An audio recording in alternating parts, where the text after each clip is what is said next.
Jamaah. Yeay. Oh jamaah. Yeay. Alhamdulillah.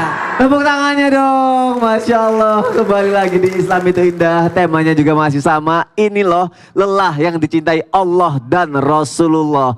Allah menyukai lelah yang seperti apa? Yang pertama, lelah berjihad di jalannya. Yang kedua, lelah dalam beribadah dan beramal soleh. Yang ketiga, lelah dalam berdakwah dan mengajak kebaikan. Yang keempat, lelah dalam mencari nafkah yang halal. Yang kelima, lelah bagi seorang ibu yang mengandung, melahirkan, menyusui, merawat dan mendidik putra-putrinya. Dan yang terakhir tadi, yang keenam, lelah dalam mengurus dan menjaga keluarga. Tadi sebelum iklan, aku penasaran sama Habib. Doa singkatan dari apa? Jadi doa singkatan dari apa, Habib Usman? Tahu gak? Apa? Doa itu singkatan dari Apa? diterima oleh Allah. Allah. Diterima oleh Allah.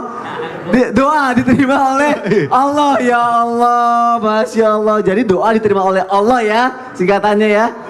Itu singkatan ya. Singkatan. Tapi masih ada juga loh orang yang berdoa tapi belum diterima. Ayo, udah berdoa nangis-nangis siang, pagi, sore, malam tapi belum diterima. Lelah dalam berdoa. Deket saya nih. Itu gimana? Harusnya seperti apa? Baik, Biar bisa diterima. saya mau sampaikan kepada semua jamaah. Ya. Kepada semua jamaah dimanapun berada, ketahuilah tidak ada doa tertolak. Terus kalau belum diterima? Diterima. Karena ketika kita berdoa, Allah dengar permohonan kita. Bahkan kullu kalam ad-doa, ucapan pun sudah jadi doa. Hah?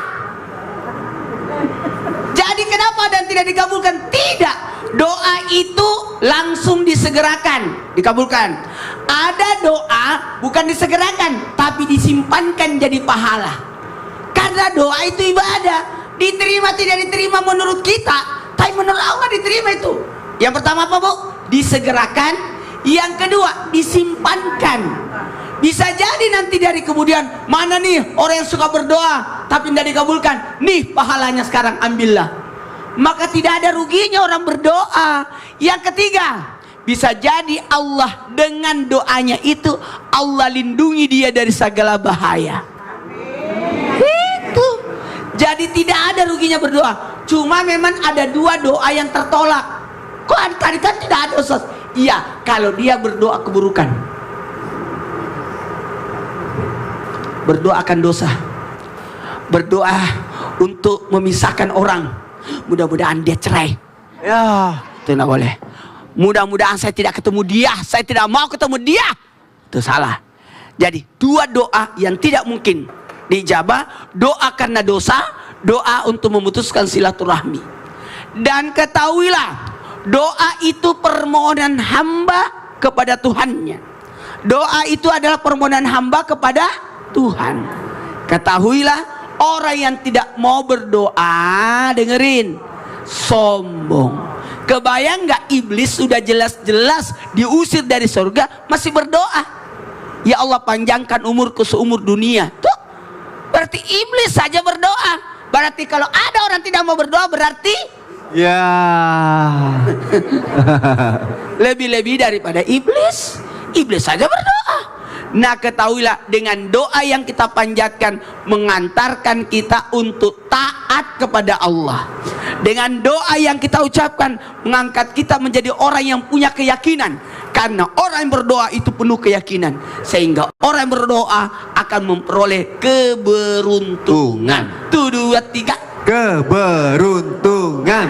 Tidak ada salahnya orang berdoa. Apa sih salahnya orang berdoa? Gak ada. Nggak ada. Rugi nggak berdoa? Enggak. Berarti tetaplah berdoa. Diterima oleh Allah. Tepuk tangan dong buat kita semua. Masya Allah. Harus tetap berdoa ya. Kadang kan namanya hidup kan berputar ya. Kadang di atas, kadang di bawah, kadang ya udah di situ-situ aja kagak muter-muter gitu kan. Tapi ada juga yang ngalamin kesusahan, kesulitan, ada yang ngalamin sakit, ujian-ujian dari Allah. Nah, untuk menenangkan kita semua, jamaah yang ada di rumah, aku mau nanya sama Habib, ada nggak sih ayat di dalam Al-Quran, doanya mungkin supaya kelelahan kita dalam ujian yang Allah kasih, kesusahan, sakit apa segala macam, sebenarnya Allah udah menyiapkan sesuatu yang indah nih ke depannya. Ada nggak Habib? Ada dong. Silakan Habib Usman. Mas Soni, Ustaz Syam, Ustaz Maulana.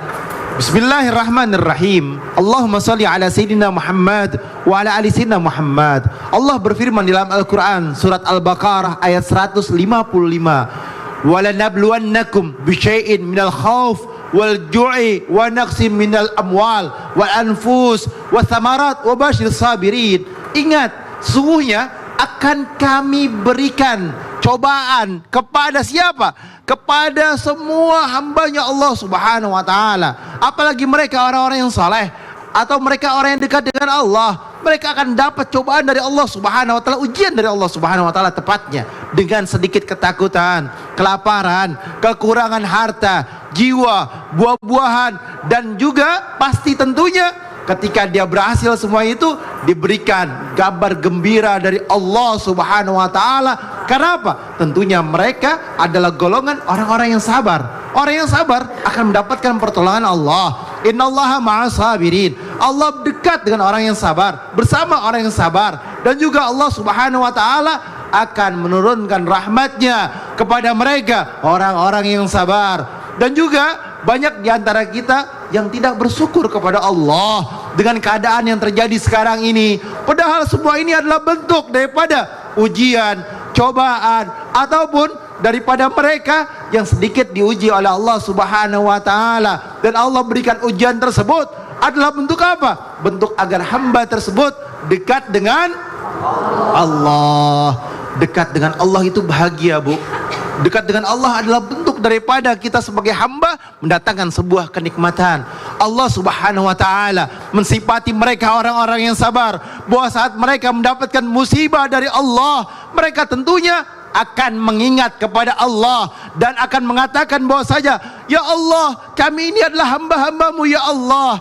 Dia berbuat kepada kami, Allah berbuat kepada kami sesuai dengan kehendaknya, sesuai dengan keinginannya, sesuai dengan kudrat dan iradatnya. Maka ketika kami bersabar, kami yakin nanti akan dibangkitkan oleh Allah dengan ampunan Allah, dengan rahmatnya Allah, dan tentunya kami mendapatkan kemenangan, yakni surganya Allah Subhanahu. Bagi mereka yang sabar adalah mudah. Bagi mereka yang sabar adalah bentuk dengan kenikmatan. Bagi mereka yang sabar akan mendapatkan ridhonya Allah Subhanahu wa ta'ala. Kita berdoa kepada Allah agar Allah ringankan daripada setiap beban dalam kehidupan kita, dan tentunya kita mendapatkan petunjuk dari Allah. Bismillahirrahmanirrahim. Bismillahirrahmanirrahim. Rabbana Rabbana la tu'akhidna la tu'akhidna in nasina in nasina aw akhtana. aw akhtana. Rabbana Rabbana wa la tahmil alaina wa la tahmil alaina isran kama hamaltahu isran kama hamaltahu ala alladhina ala alladhina min qablina. min qablina. Rabbana wa la tuhammilna la tuhammil ma la taqata lana bih ma la taqata lana wa'fu anna wa'fu anna waghfir lana waghfir lana warhamna warhamna anta maulana anta maulana wansurna ala al-qaumil kafirin. Ya Allah, ya Tuhan kami, ya Allah, ya Tuhan kami, janganlah Engkau hukum kami, ya Allah. Janganlah Engkau hukum kami jika kami lupa atau kami bersalah atau kami melakukan perbuatan kesalahan, ya Allah, ya Tuhan kami. Dan ya Allah, jangan Engkau bebankan kami, ya Allah, dengan beban yang berat sebagaimana Engkau berikan kepada orang-orang sebelum kami.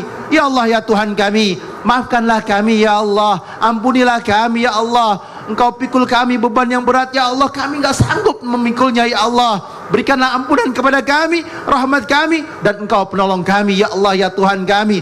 Maka tolonglah kami, selamatkan kami dari mereka orang-orang yang zalim, mereka orang-orang yang kafir, mereka orang-orang yang musuhi kami. Amin, amin ya Rabbal Alamin. Diselamatin sama Allah. Disayang, Masya Allah. Kasihani. Dikasihani semua. Terima kasih. Terima kasih Habib Usman untuk penjelasannya. Katanya ibu mau baca doanya sama artinya lagi ulang sendiri ya. Kaget mukanya. Mukanya langsung oh, gitu. Nanti insya Allah akan ada di media sosial Islam itu Indah ya. Jamaah yang ada di rumah ya, doa dan artinya sudah dijelaskan sama Habib Usman tadi ya. Sekarang jamaah di surat Al-Baqarah. Akhir surat Al-Baqarah. Masya Allah. 280. Masya Allah, tabarakallah. Jamaah. Jamaah. Tadi ragu gitu manggilnya, jemaah gitu. Kayak mau ke toilet tadi. Lo 280 berapa itu? Jamaah, sekarang kita masuk lagi yuk ke segmen Tanya Dong Ustaz. Kami semua tanya dong Ustaz. Temanya hari ini seru-seru, Masya Allah. Nanti nanya lagi ya.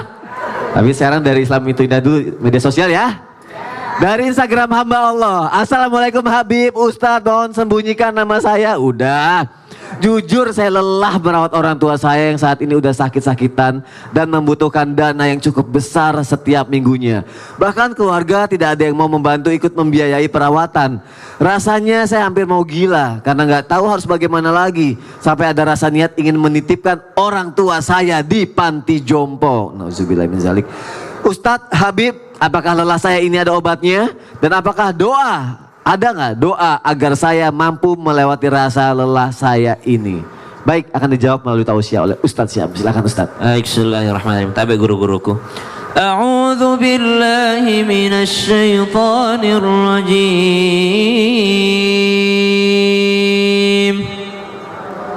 Wa qadha rabbuka alla ta'budu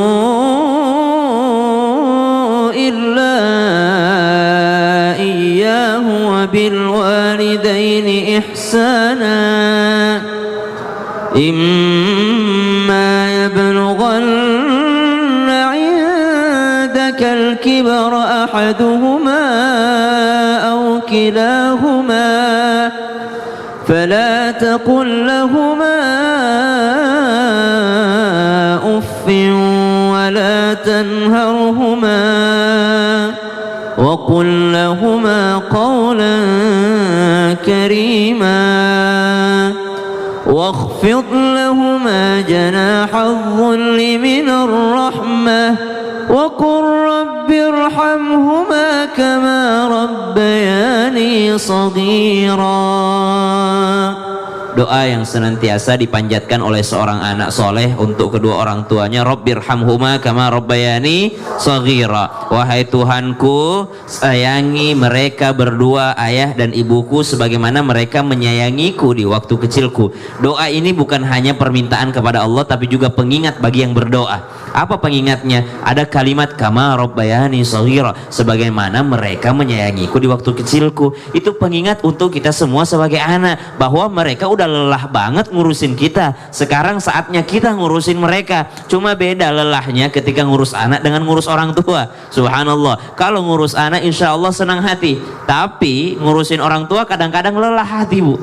Kadang-kadang lelah hati. Kita tidak bisa pungkiri ketika seorang anak mengurusi orang tuanya bukan hanya berat di biaya, tapi berat di hatinya. Kenapa? Seorang anak yang ngurusin orang tuanya yang sudah tua, kadangkala anak tersebut sudah punya istri. Terbagi lagi. Kadangkala anak tersebut sudah punya anak pada cucunya si orang tua tadi. Kadang-kadang orang tua tersebut sudah punya pekerjaan yang menyibukkan mereka sehingga terbagi waktunya daripada merawat orang tuanya. Makanya kata Al-Quran, tugasmu cuma satu, wakhfid lahuma janahal dhulli minar rahmah. Rendahkan dirimu di hadapan keduanya. Lepaskan jabatanmu, lepaskan gelarmu, lepaskan kepintaranmu, keilmuanmu di hadapan keduanya. Udah ngurusinnya kayak gitu aja. Jadi subhanallah, ketika seseorang mengurus orang tuanya, apakah lelahnya dicintai Allah dan Rasulnya? Tentu saja. Bukankah ada seseorang yang terjebak di dalam goa, lalu dia berdoa, ya Allah, seandainya aku mengurus orang tuaku dahulu, engkau terima sebagai amal soleh, maka bukakan pintu goa ini. Maka terbukalah disebabkan karena anak itu lelah merawat orang tuanya. Oh, terima kasih Ustaz Syam untuk penjelasannya Ustaz. Masya Allah. Terkadang satu orang tua aja bisa ngurus banyak anak ya. Tapi ada juga yang nauzubillah min zalik, banyaknya anak gak bisa ngurus satu orang tua aja yang ada di rumah. Aduh, nauzubillah min zalik. Semoga kita selalu disayang sama anak-anak kita ya. Amin ya Allah. Ya, ada pertanyaan lagi nih dari Instagram @dinagasani. Assalamualaikum Kak Sony, aku lelah katanya. Aduh, lelah mencintai dan rasanya ingin dicintai. Waduh. Bagi tipsnya dong Kak Sony. Wah, kalau masalah tips dicintai dan mencintai, tenang. Ada pakarnya nih. Wah, udah ada di sini. Ini pakarnya. Gimana caranya biar dicintai dan mencintai? Coba. Tipsnya gampang. Apa? Cukup setelah ini aja, jadi jangan kemana-mana. Tetap di Islam itu Indah. Jamaah alhamdulillah. Ditanya setelah ini terus.